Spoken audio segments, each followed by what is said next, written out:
Empolgação, euforia, expectativas e a palavra do momento, o famoso hype. Inevitável no mundo da Fórmula 1, enquanto esse vídeo circula, provavelmente alguma equipe da temporada atual está com o hype lá em cima. Mas será que vai sobreviver e cravar os melhores resultados com título, vitórias? De qualquer maneira, o vídeo de hoje decidimos resgatar 10 coisas que não sobreviveram ao tal hype ou expectativas. Chame do que quiser. Fala galera do F1 na mochila, tudo certo? Espero que sim. Bom, introdução dada, bora começar do número 10. Mas antes a gente sabe que teve mais coisas além de 10, então fica à vontade de comentar outras que eventualmente deixamos de fora, beleza? Número 10, Prost Grand Prix. Pelo nome você já faz ideia que o professor casca grossa, 4 vezes campeão, estava se envolvendo. Ele, Alain Prost, em 1993, fazia sua última corrida, mas não sairia da Fórmula 1. Isso porque o hype da sua aquisição em compra de uma equipe da Fórmula 1 surgiu durante um longo período, e só se concretizou em 1997, onde o francês compraria a Ligier, equipe essa que surgiu em 76 e durou até 1996. Depois desse período se chamaria Prost, e o começo da temporada marcaria sua estreia com muita expectativa por motivos óbvios, certo? Na modelo JS45, que usava um motor Mugen Honda, a equipe fez boas corridas e até pódio com Olivier Panis no GP do Brasil, além de outro na Espanha. Estavam voando, nada mal para uma novata. Seguiu com bons resultados até o Canadá, onde o piloto que carregava a equipe sofre um acidente e quebra as duas pernas e estaria fora do resto da temporada. Sua ausência quebrou literalmente o que estava funcionando perfeitamente, carro mais piloto, e vinha entregando resultados ótimos. Mesmo assim, a equipe fechou 97 em sexto no campeonato,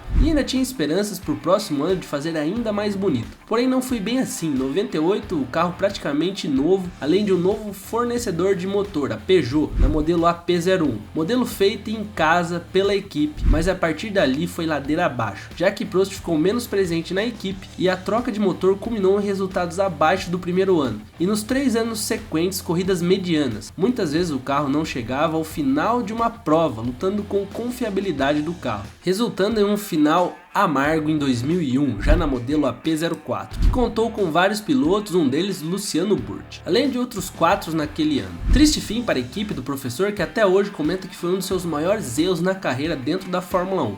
E vale lembrar que o motor da Ferrari que puxava o carro da equipe custava 30 milhões de dólares, então sem patrocínio, sem resultados, ficou pesado para o bolso do francês. Número 9, a asa Urus da Williams. O famoso nariz de Morse da Williams lá em 2004, a FW26 virou o mundo da Fórmula 1 de cabeça para baixo imediatamente quando foi revelado, com um nariz distinto das outras equipes, que se tornaria conhecido como a Morse. A ideia era encurtar o nariz do carro para permitir a passagem de um fluxo de ar mais limpo no meio da asa dianteira, mas não funcionou. Não só o nariz mais curto tinha que ser pesado para resistir o teste de colisão da Fórmula 1, mas os longos pilares do nariz ligado ao corpo da asa dianteira eram tão grandes que eles eram excessivamente sensíveis a ventos cruzados, e o carro ficou imprevisível para dirigir. A Williams mudou para uma asa menos arrojada no meio da temporada lá no GP da Hungria. Dali em diante, com a mudança do projeto, a temporada meio que fluiu, permitiu terminar o ano forte, incluindo ganhar aquele GP do Brasil. Nessa época aí contava com o Ralf Schumacher e o colombiano casca grossa Juan Pablo Montoya, e fechou aquele ano em quarto. O hype da tal asa veio junto do resultado do ano anterior. A equipe tinha sido vice-campeã de construtores e venceu corridas com Montoya inúmeras vezes, incomodando Schumacher, o Michael da Ferrari.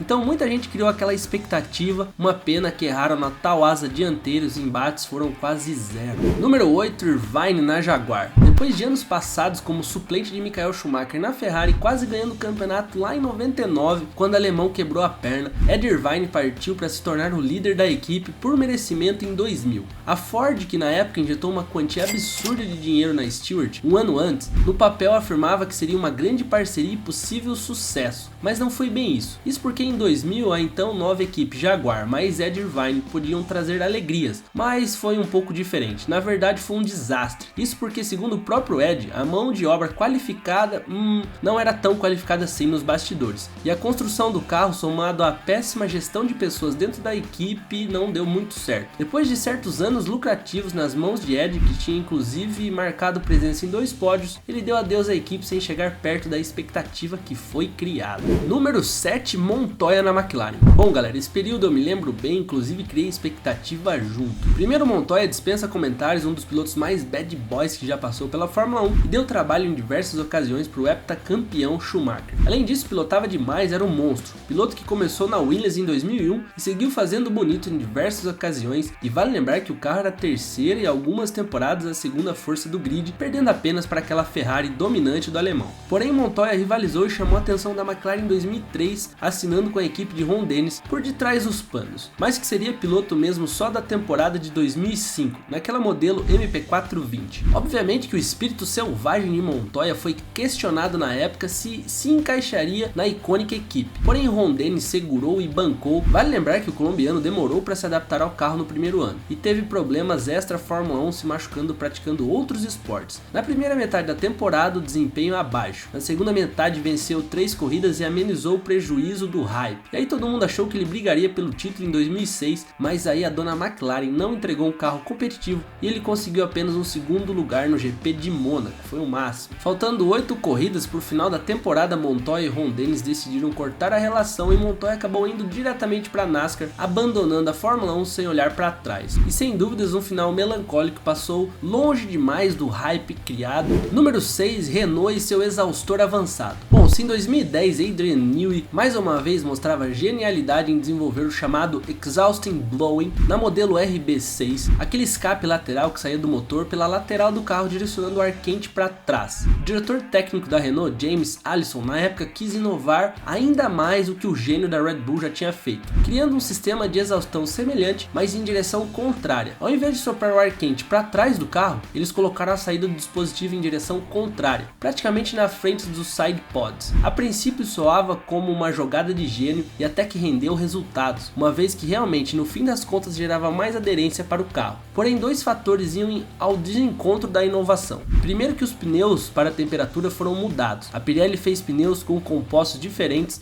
mudou drasticamente, que demandavam muito mais downforce na parte frontal do carro a fim de acalmar as dificuldades de aderência dos pneus na frente que sofriam com cargas laterais. E segundo que, o conceito era novo e trouxe resultados positivos, e com mais desenvolvimento a Renault podia fazer ainda melhor. Porém, os engenheiros se deram conta que essa já era uma versão final e não tinha mais progresso pela frente, e muito menos performance do carro a ser extraído. A temporada inclusive começou com o 3º lugar de Vitaly Petrov na Austrália e outro 3º lugar com Nick Heidfeld na Malásia. Foi só em termos de pódio. A equipe começou a degringolar e terminou o campeonato sem mais brilho. Talvez aqui o que menos criou hype, e ainda assim fechou em 5º nos construtores. Número 5, Zanardi na Williams. Confesso que não me lembrava dessa e talvez o hype era mínimo. O italiano, que teve uma excelente carreira antes de chegar na Fórmula 1, vencendo corridas na F3000 italiana, brilhou diversas vezes na American Kart Series e levando a taça europeia de T3.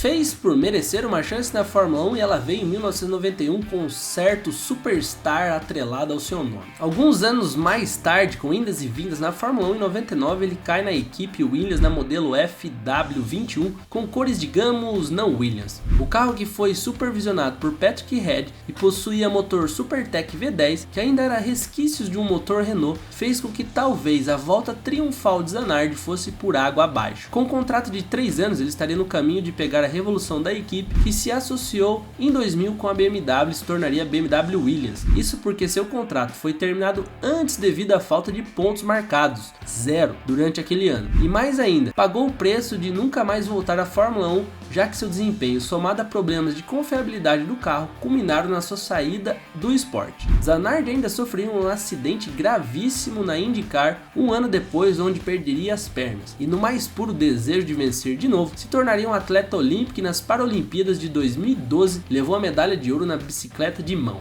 Vale lembrar que Zanardi até hoje foi o único piloto a testar carros da Fórmula 1, mesmo depois da amputação das pernas, pela Williams lá em 2006. Número 4, pneus revolução.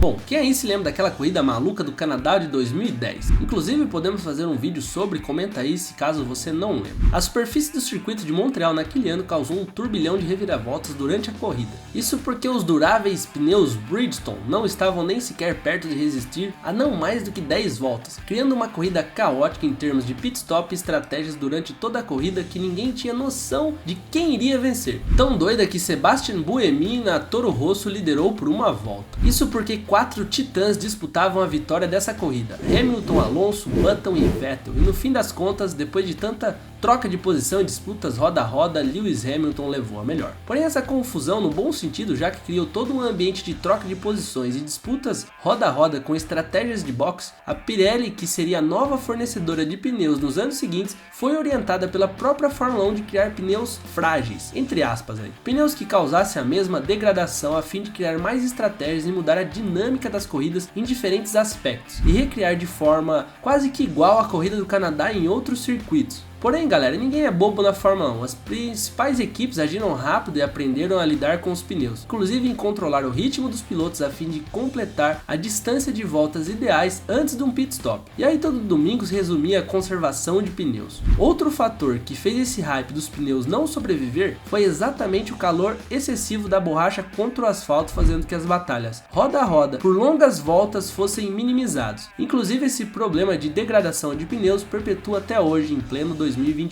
Número 3. O retorno de Schumi. Bom, esse aí foi um baita hype. Muita gente pirou quando o heptacampeão anunciava seu retorno à Fórmula 1, mas dessa vez pela Mercedes. Eu mesmo fui um deles. Tinha tudo para ser uma história cheia de glória, já que a conexão do piloto e a equipe eram antigas. A Mercedes mesmo ajudou nos anos iniciais da carreira de Michael. Era hora de retribuir, certo? Além desse retorno, a Mercedes adquiriu a Brown GP, que triunfou de forma mágica a temporada de 2009. Soma aí então Schumacher mais a atual equipe campeã. Era um match do Tinder perfeito, mas sabemos que não foi isso que rolou.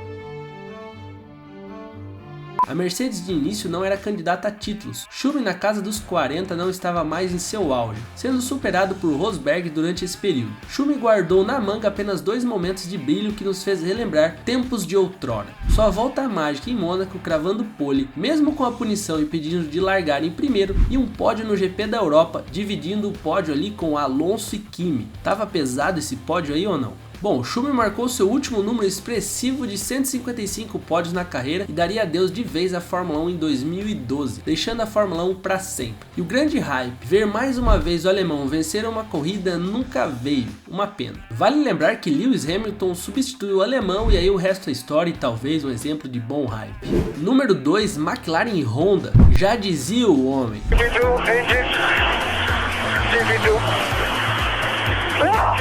Esse áudio clássico do Príncipe das Astúrias já diz tudo, né? O tal motor de GP2 da Honda. Para quem esperava a gloriosa época Senna, Prost, McLaren mais Honda, caiu do cavalo. Não foi bem isso que aconteceu, pelo contrário, foi um certo desastre. Desde os testes de pré-temporada em 2015 era claramente visível que a Honda não estava preparada para aqueles motores V6 híbridos cheios de tecnologia e frescuras. Além disso, o motor simplesmente não se encaixava de uma forma precisa dentro do chassi do carro, já que a McLaren adotou um design estreito ali na parte de trás. Motor esse que até teve uma melhoria de 2015 para 2016. Alonso tirava leite de pedra com esse carro, porém os péssimos desempenhos com a confiabilidade de motor fizeram a icônica equipe desistir do acordo de uma vez, mesmo com todos os esforços em 2017. Com a Honda fazendo atualizações e mudanças, nada era o suficiente para confiar no motor e consequentemente sair do buraco. O jeito foi cortar o mal pela raiz. Depois de 60 corridas, nada de pódio e vitórias, e com apenas 33 pontos somados, durante esse período a decisão de separar foi a mais correta. Realmente galera, para quem viu essas temporadas era embaraçoso ver a McLaren se arrastando dentro das pistas, e ver Alonso literalmente fazendo milagres em pontuar com esse carro, mostrava todo o talento aí desse cara.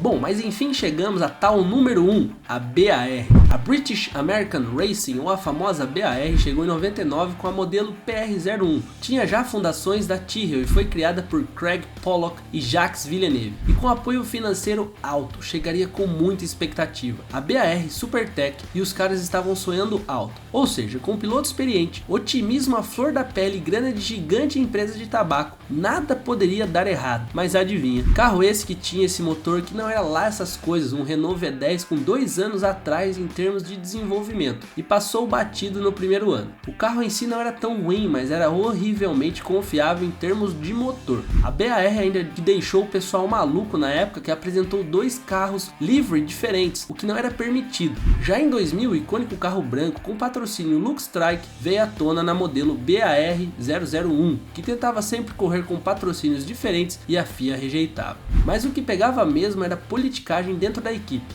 Craig falhou com seu papel de gerenciamento, e para piorar, suas tretas com o chefe técnico Adrian Reinhardt só iam piorando. Mais dinheiro injetado de um lado para corrigir erros, porém mais excesso de poderes, e aí já viu, a equipe não desenvolvia de forma harmoniosa, até que melhorou em 2000 e diante, inclusive depois que a Honda chegava como fornecedora de motor, pouco antes de comprar toda a equipe, já no meio da temporada. Ou seja, o hype inicial era uma falácia, mas a tal BAR até que ficou entre 99 a 2005, somando diversos pódios, principalmente nas mãos de Jason Button. Mas sabe o que é mais engraçado? A BAR perpetua até hoje no grid atual, você sabia disso? Eu vou te contar, foi trocado de mãos e de nomes e hoje é uma das gigantes do grid. Você não sabe do que eu tô falando, né? Faz o seguinte, em poucos segundos vai começar outro vídeo sobre as origens das atuais equipes e aí você vai entender tudo isso e mais um pouco. Então eu te vejo em poucos segundos. Fui!